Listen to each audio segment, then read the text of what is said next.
আসসালামু আলাইকুম ভিউয়ার্স। আজকে আমি আপনাদেরকে ওয়াজ মাহফিলের একটা এআই ফাইল একদম ফ্রিতে দিয়ে দিব। তো আপনারা এটা নিয়ে নতুন করে আবার এডিট করতে পারবেন।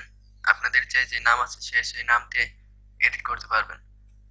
তো বন্ধুরা, ওয়াজ মাহফিলের এআই ফাইলটি নেওয়ার জন্য আপনাদেরকে পাসওয়ার্ডের প্রয়োজন হবে।